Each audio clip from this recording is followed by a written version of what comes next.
Today on an all-new Dr. Phil. You're gonna fall. Belligerent and blacked out. What if I told you all of this happened without drinking a single drop of alcohol or touching a single drug? You're hallucinating. Nobody is here. The rare medical condition that turns his meal into alcohol. Do you recall any of this after the fact? I recall bits and pieces. It's like you're watching somebody else when you're watching it. Absolutely. I'm just like, that's not me. Let's do it. Have a good show, everybody. Here we go. This is a safe place to talk about hard things. Stand by. We'll count you down. Today's going to be a changing day in your life. 5, 4. I am not giving up on you.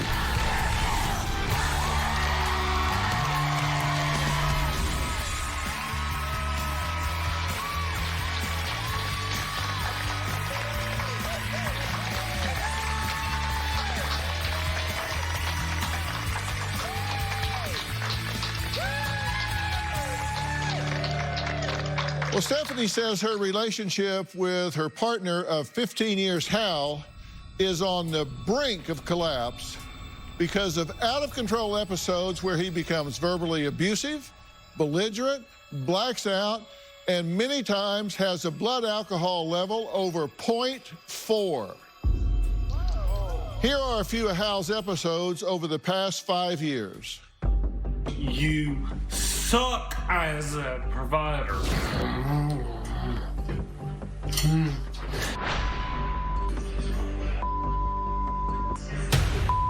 Ain't nobody fighting. Zero record. Come on. Come on. Come on. You won't help me. Well, Stephanie says this happens 4 out of 7 days a week, and she's the one to pick up the pieces when Hal has no memory of what he has said or done. But what if I told you all of this happens without Hal drinking a single drop of alcohol or touching a single drug? Not one. In fact, Hal should be stone cold sober. Yet he is legally drunk. So how is that even possible? Well, Hal has a syndrome called auto brewery syndrome that causes his body to ferment ingested carbohydrates and create alcohol. It makes him intoxicated without taking a sip of alcohol. Stephanie says it has torn their relationship apart, and she's not sure how much they can take.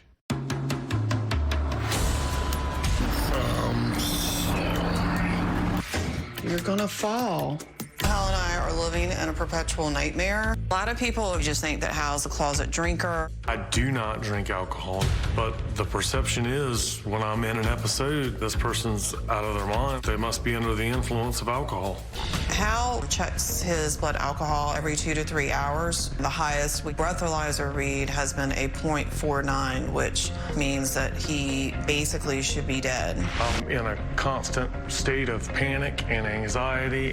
Doctors now believe he has a rare condition called auto brewery syndrome. The man's blood alcohol level was 2.5 times the legal limit, which is equal to 10 drinks in an hour. This condition is undoubtedly ruining my life. Hal is flaring 3 to 4 days a week. I can start to feel a little dizziness, empty-headedness.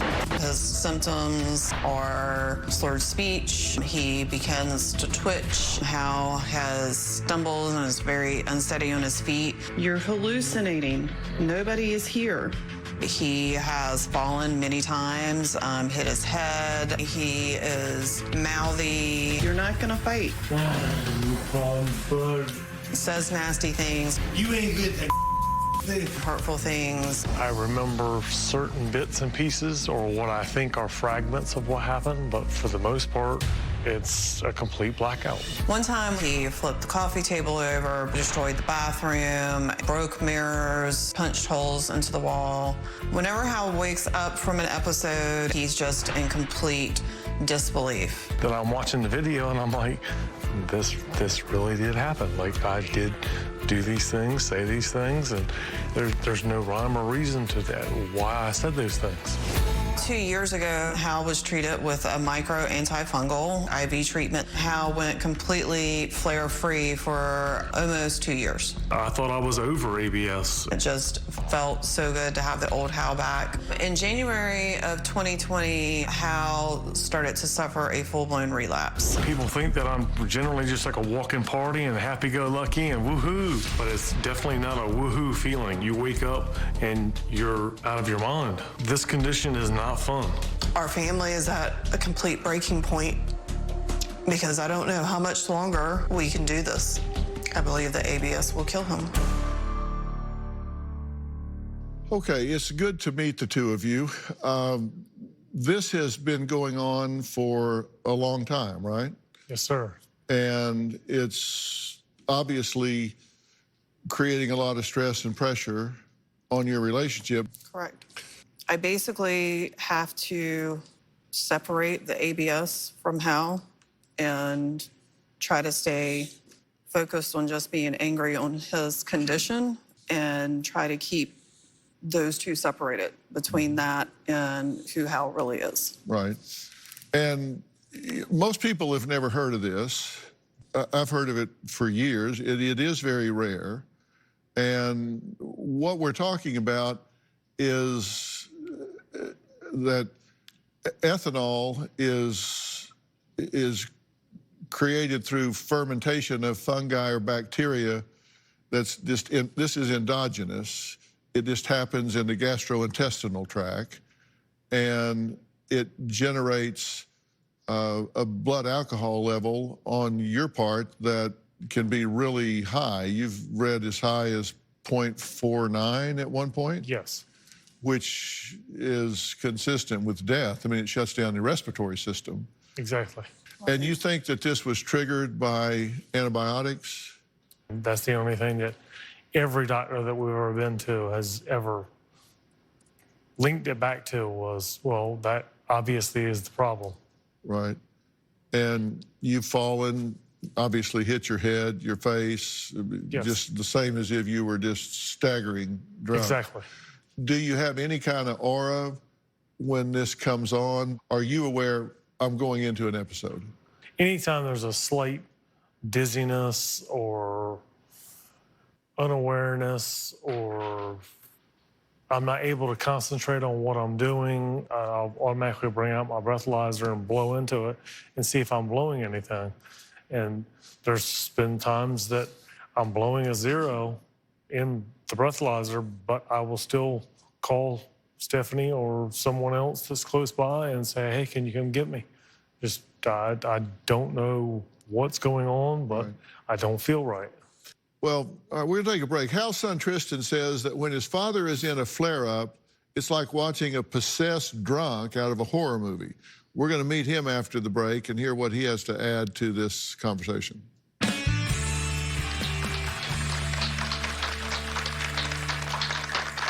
I've watched my loving, caring father turn into a person who's become angry, aggressive, and appears to be drunk. At his worst, he looks like a demonically possessed person from a horror movie. Man, I've asked for help. My father's battle is heartbreaking. And later, during your flare-up, you've had some charges that have been filed, right? You were charged with reckless driving and assault on a female. Hal has fallen multiple times and hit his head. One of the worst falls was in our backyard. Apparently, I chose to walk out onto a deck, and I was found sometime later, had taken a fall from an 8-foot deck and hit my head. I found him. I was completely terrified. I was actually med-flighted out by helicopter to the hospital where I spent 4 or 5 days unconscious. I had a brain bleed. He basically lost all memory from that entire month of the accident. From that point forward, vowed that I would never leave him alone when he was in a flare for fear of what could happen. Well, Hal's son Tristan says every time the phone rings, he fears it's the call, saying that his father is dead. He says things have gotten so bad that he and his girlfriend had to quit their jobs and moved home to help care for and protect his father? My father's battle with ABS has been frustrating and heartbreaking. I honestly have no idea why you recorded me. I've watched my loving, caring father turn into a person who's become angry, aggressive, and appears to be someone who is drunk. Watch what happens. When my father is about to have an episode, he becomes very fidgety and very agitated easily. His eyes are glazed over. He's stumbling all over the place. At his most tame, he is just like a bad drunk that you might see in a bar. Watch what I just did. See if you don't know. At his worst, he looks like a demonically possessed person from a horror movie. And I've asked for help 2 hours ago. 2 hours ago.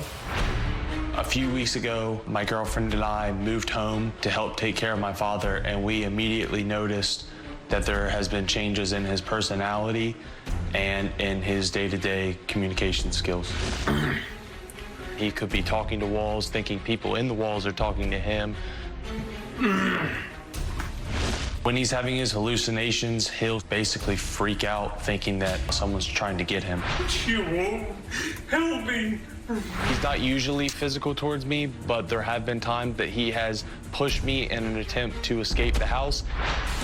I do feel like my father is in denial. I don't think he truly understands how bad that he can be and the effects that it has on others.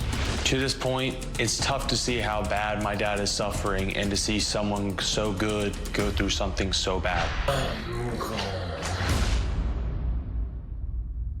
Well, Tristan, good to meet you. Nice to meet you as well. You actually have some martial arts training, so your ability to restrain him when necessary and to do so pretty safely is pretty well developed. So that comes in pretty handy, right? Yes, I'm an MMA fighter, so I can safely use my skills to kind of protect him from himself and others. Yeah. And do it in a way that doesn't really harm him. Yeah. And do you recall any of this after the fact? I recall bits and pieces afterwards, but then eventually a film gets shown to me. It's like you're watching somebody else when you're watching it, right? It absolutely is. I'm just like, that's not me. Yeah. That's just not me.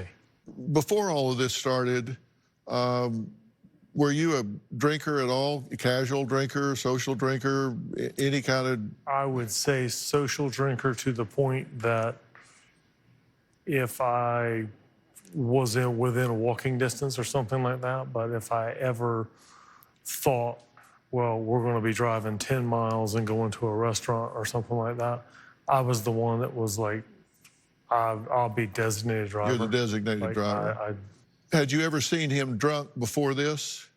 In our entire relationship, I think I've seen Hal drunk from drinking maybe twice.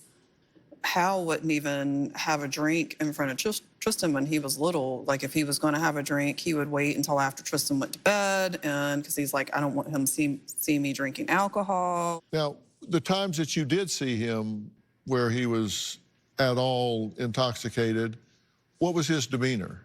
Oh, happy, fun, relaxed, never aggressive whatsoever. Everything you've said to describe him in terms of his personality and when he's outside of these flare-ups and historically is so counter to his demeanor and his personality when he's in these flare-ups.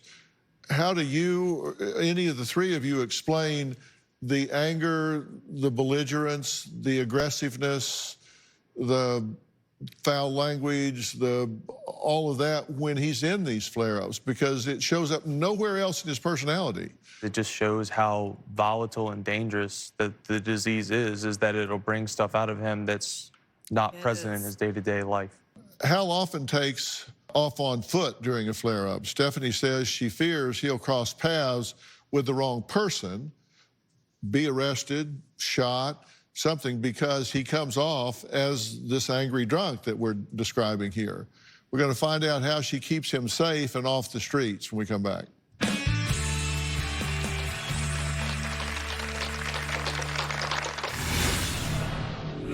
are the two of you 100% convinced that this is a disease and that he's not some kind of closet drinker?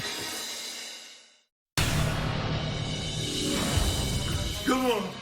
Come on. Come on. Things have gotten so bad that I've had to restrain my dad about 15 times.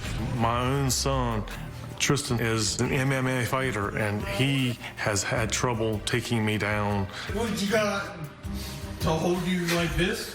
So you decided to stop being Earlier this week, things got so bad that I did have to lock in the rear naked chokehold and just kind of hold that lightly to keep him in place to help prevent harming anyone. I swear to God to you. Thank God he's there to restrain me, because I don't know what I'm capable of. You remember the last time? At the end of the day, it's still my father, and these are dangerous things that I have to do to keep him safe. Come on.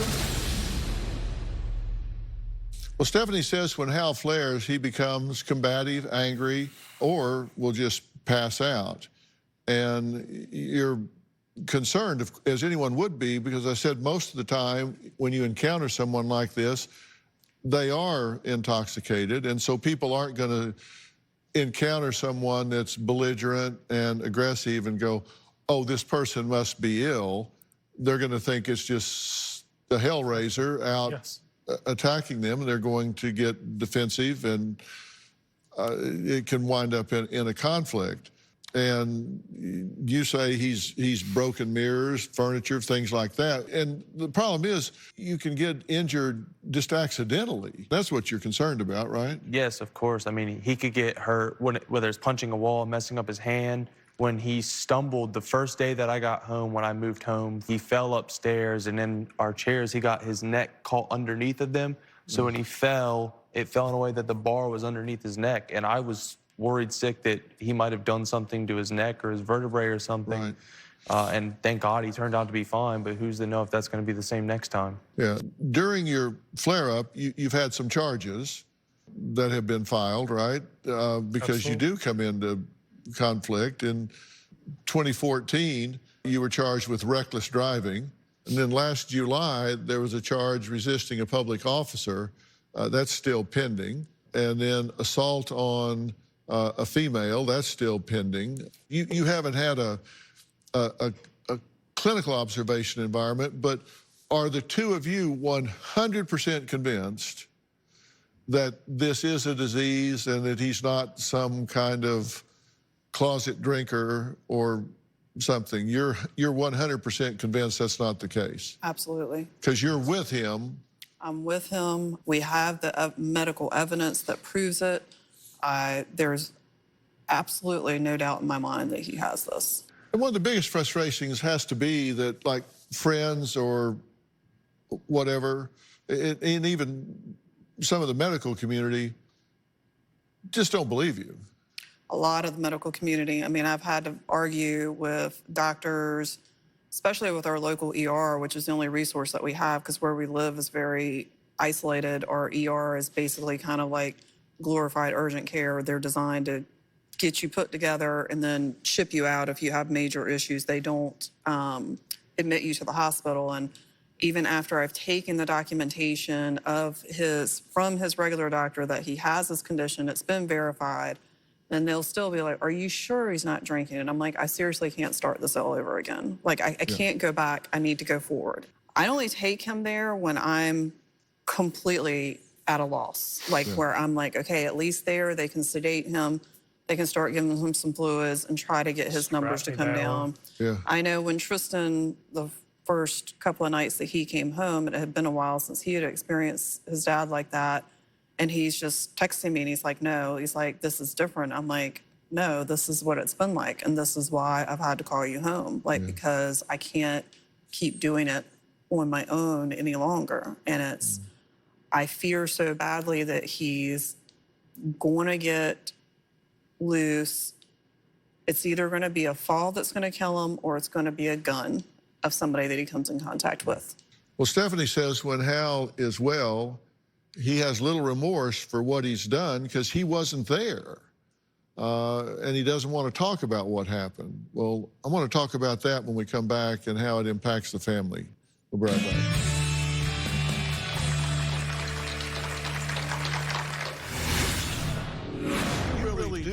to ask yourself, how would I feel if all of a sudden this woman called me every name in the book, disparaged my manhood, hurt me every way she possibly could, and then forgot about it?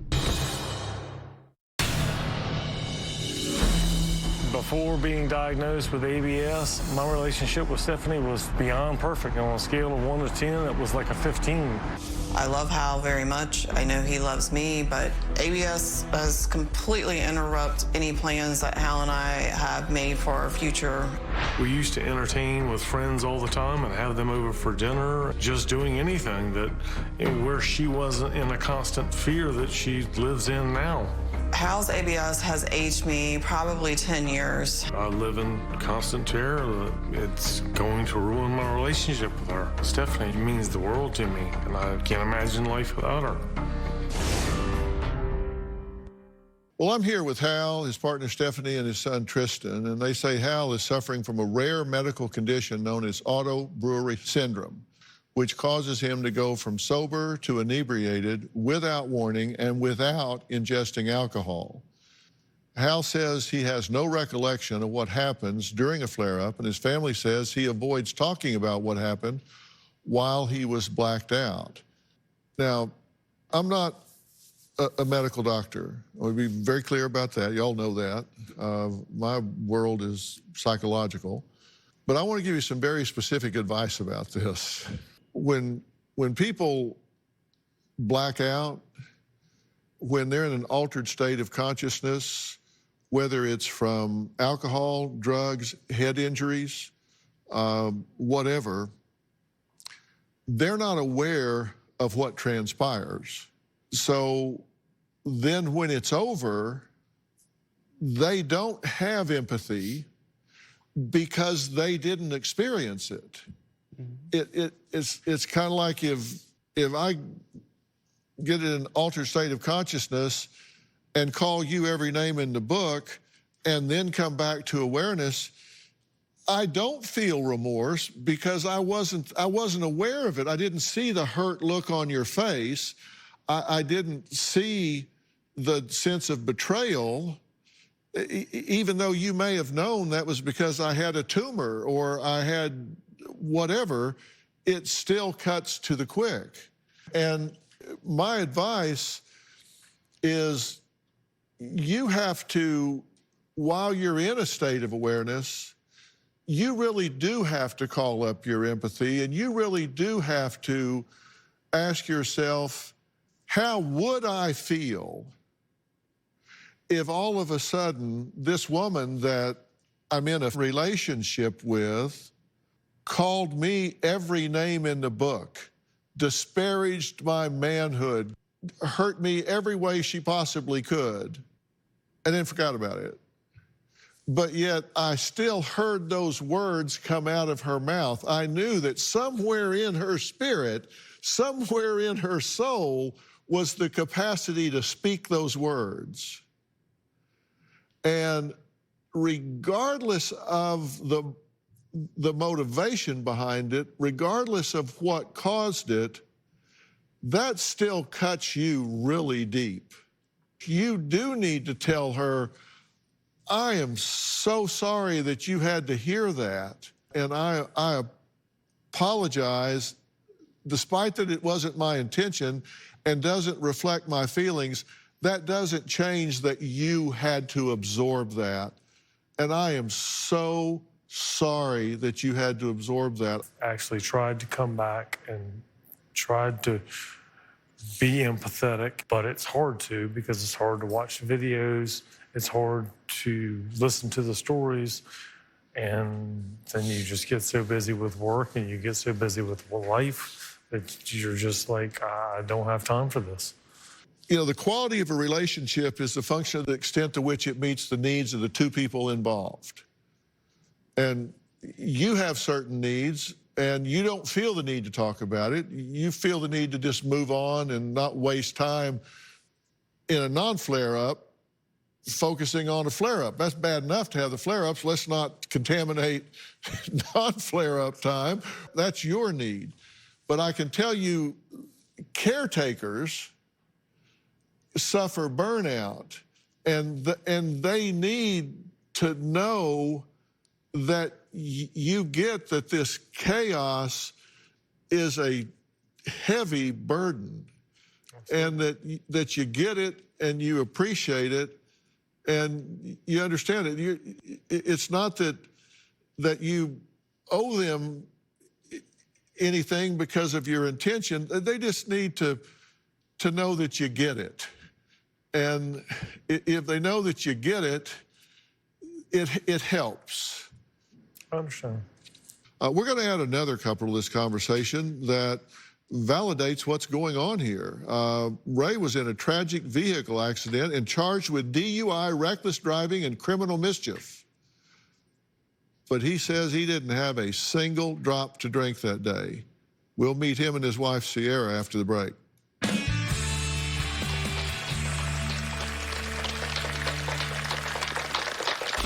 Oregon State Police say 45-year-old Ray Lewis has been charged with driving under the influence. Smashed my head into the pavements, suffered fractured ribs. I had not been drinking. The court did not allow me to use the auto brewery syndrome evidence. Our lives fell apart.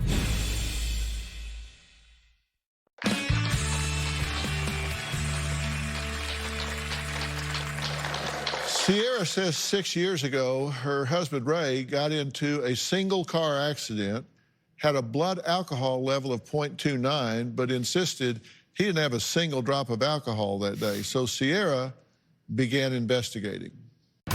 December 30th, 2014, my wife Sierra and I, our lives changed forever. Now a truck, though, carrying salmon crashed into a power pole on Mackenzie Highway. I was driving a commercial 18-wheel tanker truck filled with salmon, and I went off the road.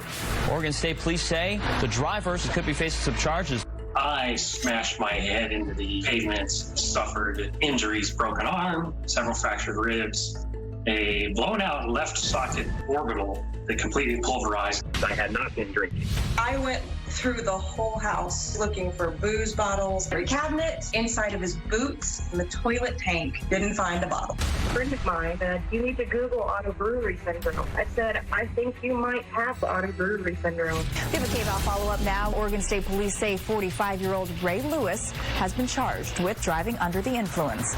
The prosecution was arguing that it wasn't a real disease. The judge decided that there wasn't enough proof. The court did not allow me to use the auto brewery syndrome evidence. Ray was convicted, and within minutes, our lives fell apart. It destroyed our professional careers. And it's actually been hell on my body. It's a weird thing. When Ray is flaring, he has severe short-term memory loss. He has hallucinated. I've fallen down these stairs multiple times. Fell asleep in the shower, flooded our bathroom. I was going to make tea, and I turned that on, and I walked off and forgot about it completely. It's pointless. Nobody believes it. My life now is a 180 from what it was. It's been a nightmare. Your marriage vows are for better or for worse, and this is definitely worse. Sometimes I feel like she'd be better off if I wasn't in her life. My biggest fear is that Ray is going to die of this disease before we find a cure. Ray and his wife, Sierra, are here with us virtually. So thanks for joining us, Ray, Sierra. Thank you for having us. Yes, thanks. You've been listening to everything we've been talking about, and it, I'm sure, sounds tragically familiar. Almost a carbon copy, give or take, a few details. Yeah, and how long has this been going on with you guys? Well, that accident, which you just featured, was December of 2014. That was a clue that something was going on. In 2015, we did a lot of research to figure it out and got diagnosed. And Sierra, when this happened, when the accident happened, you were very suspect because you didn't know anything about this, so you thought, there's no way he can blow 0.29 if he's not drinking, so you thought, I do have a closet drinker here. You started searching the house. Yeah, I looked at his boots. I checked the toilet tank, the linen closet. I looked, we have a 10.5-acre farm on a hilltop. I looked under the shrubs outside. Yeah. And there weren't any bottles. Yeah. And Sierra, when he had these flare-ups, what was it like trying to deal with him? He's not physical. There's no chance of abuse there. But it's like a Dr. Jekyll and Mr. Hyde kind of situation. It's not the same man I married. Yeah. Have you responded to treatment at all? I have, actually, and I got the antifungal treatment. I didn't get it intravenously like Hal did. I took it pill form, but it was very strong, long dosage every day, just out of the ordinary, more than anything that had been prescribed before. And I had a good year up till this last October, also putting a lot of heavy probiotics on it, to where I was relatively symptom-free. I certainly didn't have any recordable blood alcohol content. Yeah. Very, very interesting. Well, we're going to take a break, and when we come back, we're going to talk to the doctors and hear what they have to say about this condition and what the hope, if any, is. How real this is, what can be done about it, what the future holds, because this is very frustrating for those that suffer with it. We'll be right back.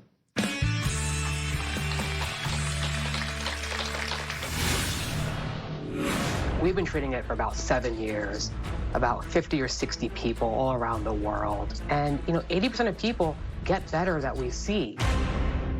Hey, everyone, season 19 is underway. If you never made it to Hollywood to be a part of the studio audience, well, now it doesn't matter. If you're in Oklahoma, Georgia, Texas, New Jersey, or anywhere else in the world, now you can be a part of our virtual audience. All you need is a computer and an internet connection. Go to drphil.com and click on Be Part of the Audience for more information. That's right. Hope to see you soon. What we have here is a blood alcohol meter. I do this every day, first thing when I wake up, see where I am. And then throughout the day, I'll do it multiple times because the way Otto-Brewery syndrome will sneak up on you, I want to know it as soon as possible. Right now it says 0.00 because I'm not experiencing a bad flare. If it gets too high, 0.25 or something ridiculous like that, it's emergency room time. This has been a lifesaver for me because otherwise I might very well go out on my farm, fire up a chainsaw thinking I'm going to cut firewood, not knowing that I already had a BAC brewing. It is a lifesaver. Joining us is Hal and Ray's doctor. He's treated both of them, Dr. Wick, who's an expert in this. Dr. Wick, thank you so much for joining us. My pleasure, sir. How do you go about diagnosing this syndrome?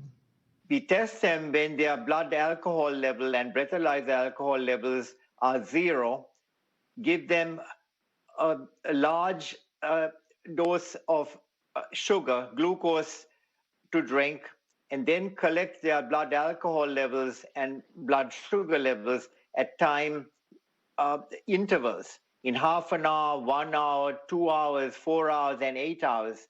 If at any period of this time the blood alcohol goes up at all, then we have to assume that the patient has Otto-Brewery syndrome.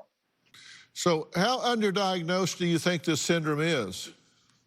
I think to diagnose any condition, Phil, you have to first consider it in your differential diagnosis. If you don't think of a diagnosis, you will not make it. And lots of people have not seen a patient with Otto-Brewery syndrome, or they may have seen somebody and not made the connection. Well, Dr. Kanodia is also joining us virtually, and he has worked with both Hal and Ray as well, and he says that he has since learned new practices to treat Otto-Brewery syndrome. So, Dr. Kanodia, thank you for joining us as well. You're welcome. How long have you been treating ABS patients, and with what degree of success? We've been treating it for about 7 years, about 50 or 60 people all around the world. And, 80% of people get better that we see. And it's an ever-evolving science. And because we want these people to get their life back. What practices have you changed in ABS patients since treating Hal? Is there something new that can be employed? a lot has changed. One of the things we're finding out is this the limbic system. It's like the body's in a fight or flight mode. And it's in survival mode where nothing's going to work. No medication, no supplement, no nutrition. The things that Hal said, probiotics, those things are not going to work because the body's attacking it all. So once you get it out of the fight or flight mode, then the other things may work. So then you can start activating healing, like the IV nutritions. And we're finding that most of our patients with Otto Brewery syndrome don't have the energy to heal. They've been drunk for so long, like Hal and Ray, that the body doesn't have that oomph. And so when you give high doses of oxygen via IVs and those things, the body heals much quicker. Well, that sounds encouraging. I mean, are these things that you think would help Ray and Hal?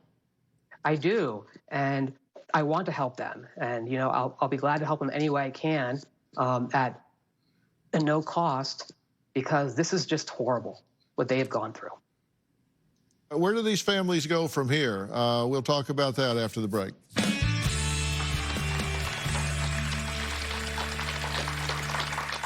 This month, I'm joining Children's Hospital Los Angeles to Make March Matter for children across Southern California. Make March Matter is an annual campaign that unites businesses and the community in support of children's health and Children's Hospital Los Angeles. Go to makemarchmatter.org/Dr. Phil to make a difference today in the lives of hundreds of thousands of children. Every time you shop, dine, or participate in an event with one of our Make March Matter partners, funds will be donated to CHLA. Make a purchase, make a donation, show your support, save a life. Support the businesses that support CHLA. Go to makemarchmatter.org/Dr. Phil today. What do you guys think about what the doctors are talking about? Because it sounds like there have been advances made since your last interaction with the doctors. It seems like progress has been made. It sounds encouraging. It's just we've tried the IV treatments twice this year already and seen no results. And I know what Sierra feels, and I know that she's feeling the same way I felt when Ray, out of the blue, had one flare. It's like you're now constantly waiting for that other shoe to drop. And it's just, you know. So Sierra, it's like waiting for lightning to strike, right? You're not sure when it's going to happen. What, like Stephanie said, when he is in a flare state, you know, it's more likely that it's going to happen again. And so you just don't stop and breathe. But when there's a substantial period of time where you get your spouse back, and then it happens again, it all comes crashing down. And Dr. Kanodia and Dr. Wick are both saying that advances are being made, and you just have to keep putting one foot in front of the other and do what you can. And you have these two cutting-edge professionals here that are willing to do what they can and work with you. So I hope you'll certainly do that and be open to having a dialogue with them. Oh, absolutely. About what can be offered. And Dr. Wick and Dr. Kanodia, thank you both so much for leaning into this and being willing to share your information and offer to help as well. Thank you so much for that. And thanks for shining a bright light on this for everybody to hear. It really means a lot. Millions of people will see this, and hopefully it'll help. And thank you for being willing to talk about it, Hal and Ray. Thank you both. Well, we're out of time, so we have to stop for today, but I want to thank all of my guests, as I just did. Special thanks to Dr. Wick and Dr. Kanodia. And for more information about today's show, log on to drphil.com. We ran a little long in the conversation today, so I'm going to put what doesn't get into the show onto the website. So if there's any information that doesn't make it, it'll all be on there. So if you're interested and you can get it. We'll be talking about this on Facebook as well. You can find me on Twitter and Instagram. Don't forget to subscribe to Robin's podcast, I've Got a Secret. Consider it to be your weekly girl time while you listen to Robin and her friends swap secrets. And trust me, you're not going to want to miss an episode. We'll see you next time.